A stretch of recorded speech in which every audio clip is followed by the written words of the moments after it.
What's up, everyone? It is Diecastbuffet here again, fellas. We have a 2024 Ryan Preece exclusive diecast in the studio, the United Rentals Ford.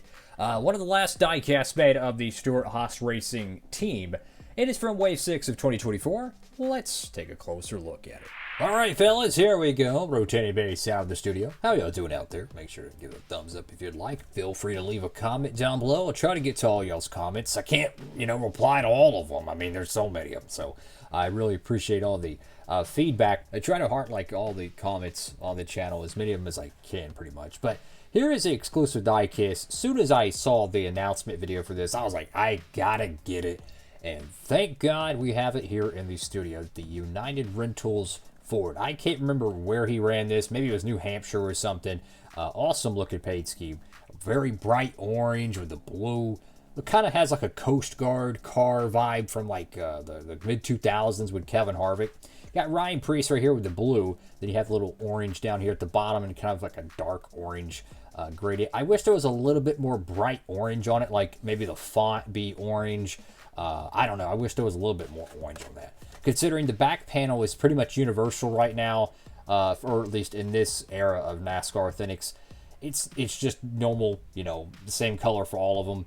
I missed that about the 2020 era, diecasts, because they had a bunch of color on them. So I'm hoping Lionel will add more and more color as we go. So I want to quickly touch on this real quick and let y'all know. So I've seen some people ask me about, hey, can you do a video about how to open these things up without damaging them? I did a diecast short on that. Check it out on the channel. It should have like a Wave 6 2024 Build Submarines Brad Keselowski diecast. Check it out. Just recently uploaded. But if you're watching this years from now, well, I'm sorry. Hello to 2030. Hope y'all are doing good out there. Basically, to keep it short in this, in case you didn't watch it, you want to like gently pull this little plastic window here, this bubble, if you will, and you want to bend it until about right here stops tearing, about right there. So you would do something like this, gently, and sometimes you'll get this right here where the print will actually leave the card back itself. So in this case, you want to do that, right, to get it started. And then you kind of use it as like a perforated line or something. Anyways, you just want to peel like that. When it will pop right here, that's when you stop. Because that whole concept, you want to keep this top portion sealed. So all you do is you go in, and you want to make sure you're on a flat surface, right? Because this thing could fall out. You don't want to destroy your car. So just lay it on a flat surface. And then you take your diecast out. And I'm doing all this, I'm going to try to with no editing. So if there's any cuts, hopefully it's minimal. And I put it, I think, put it in upside down. I'm stupid.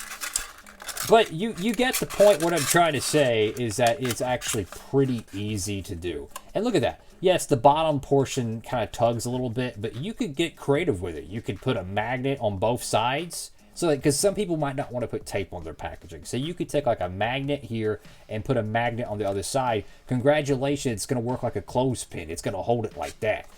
So that way you're not damaging the packaging. But my point is, this is a quick, easy way to do it. So yeah, I just wanted to show that in this video in case maybe y'all haven't seen that short. But let me go ahead and actually get to the diecast. All right, fellas, here we go. A beautiful diecast in the studio. The blue on this car, man, just looks absolutely amazing. And shout out to, well, the now defunct, or technically still alive, but not officially alive, SHR team. Check out this door number, man. Giant door number. Look, I've said this in the past. Some of the next-gen cars, when they run double-digit numbers, they make the numbers way too small. Look at some of the William Byron cars. Look at some of the Christopher Bell cars. I don't know what they're thinking. They use the entire panel. I love it. Large door numbers. I love it. Go over to the hood of the diecast. You have United Rentals. They said maybe this would have ran at New Hampshire. Well, clearly it didn't. Why? Because there's no Ford logo here, and the Ford Performance decals are still there. They changed it around the Coke 600. They started really changing up the hood designs for the 2024 Dark Horse Mustang. So this was definitely ran sooner. Maybe it was Martinsville, Richmond. I don't know.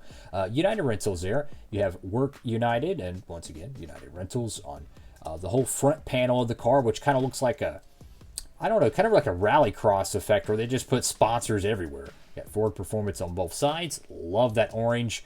For the front of the diecast here, and just these 2024 Dark Horse Mustangs are fantastic. But I do feel for the Ryan Preece fan, because at the time of this video, I don't think any of his 2024 diecast got made in the Gold Series. So if you don't collect Authentics, rip, because the only way you could get it is in the Authentics line, including the Advent Calendar set. They had this primary car in that. So you have the alternate here in Wave 6. You have the primary there. There's still a chance we might get a couple more. I think we're at least going to get one more Ryan Preece. At the time of this video, we're only up to Wave 9 of 2024, so we might have a Wave 1, maybe a Wave 2 in 2025 that might squeak in a couple of, unique alternate paint schemes. And I love, all the different paint schemes they get and all the different Ryan Preece liveries.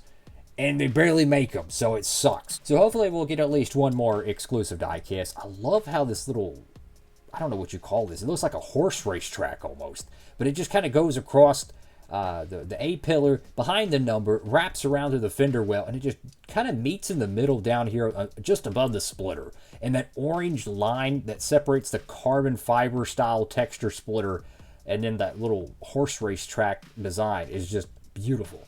Got SH there, and 41. Notice orange 41. That's cool. Go left side of the diecast, and just what a beautiful looking car. I know the suspension's a little bit goofy on it, but that's an easy fix. I mean, I ain't tripping on it. Got a little bit of a decal portion. It should have been trimmed a little bit, but that's okay. You got Camus. I think it's Camus Vineyards. I think could be tripping on that. United Rentals, SEM Morton Buildings. You got Mohawk something. Ford Performance, Haas, United Rentals, Preece, RaceChoice.com, B Post, 41, Cup Series Goodyear. Go to the back of the diecast, number 41, Ford Performance, Model 1, United Rentals. I have no idea what these two little markings are on the back bumper back bumper panel of the Ford Mustang diecast in 2024. I have no idea what that's for. I don't know if it's something to do with the spoiler.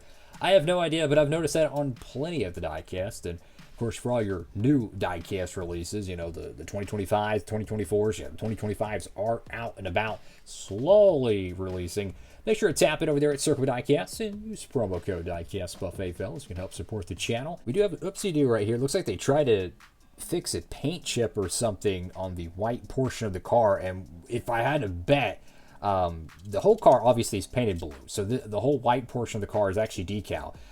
That looks like they took some white paint and tried to touch it up. That's unfortunate. White paint is very difficult to match. The lighter color the paint, the harder it is to match. Like if you had like a Matt Crafton Menards truck, good luck trying to paint match it. You will never get it right. The fluorescent day glow is literally impossible to match. You have to spray it on. So yeah, I would rather them do that than just have a giant blue chunk missing, to be honest with you. I love the orange 41. That looks fantastic, man. I got the 41 right there on the roof, United Rentals, and then, you guessed it, on the deck lid. I love that orange stripe there, too. That's cool. So, an amazing looking paint scheme, in my opinion. Really, really cool stuff. This is what, the second or third United Rental paint scheme, I think, that's been made in 1/64 scale. They made, did they make one in 2023? I think they did. I could be tripping on that one. But they did make Austin Hill's 2019 or 2020 truck, the number 16 truck he drove for Hattori, I believe. Anyways, that was United Rentals paint scheme. And then the Atlanta, or not Atlanta, but the, what do we call it? Daytona race twins for Austin Hill, I think were not United Rentals. I think they were Bennett, which he is sponsored by United Rentals. The reason I say that is because, they're the same brand, but they've sponsored so many different drivers. Every time I look at the SHR 41, it reminds me of Jimmy Spencer back at Ganassi. And you want to know what's so funny? After all the years of them having the 41 car, they never did a throwback to Jimmy Spencer, I don't think. Guess what? First year First year of SHR basically downgrading or upgrading, depending who you are, to Haas factory team where they only have one car. And they run a 2002 Jimmy Spencer throwback. The moment I saw that, I just grinned like a possum, man. I love it. As I just bumped the diecast. I've always wanted them to do like a Jimmy Spencer throwback, and that 41 Target car from '02 is so cool. I love the Darlington throwbacks. You know, I've seen Larson's throwback, which actually has a very similar color palette to this. The blue and orange, the 2003 Terry Labonte Darlington paint scheme that he won the Southern 500 with, Southern 500, and I love that paint scheme. Out of every single NASCAR paint scheme I wanted them to do a throwback to, that was it. I'm not even kidding you. With the millisecond they did the Cornflakes car in 2024, that for Labonte's 96 paint scheme. I'm like, okay, that's great. It looks amazing. Best throwback possibly ever. Now it's time to do the early 2000s one. So I'm so glad they did that.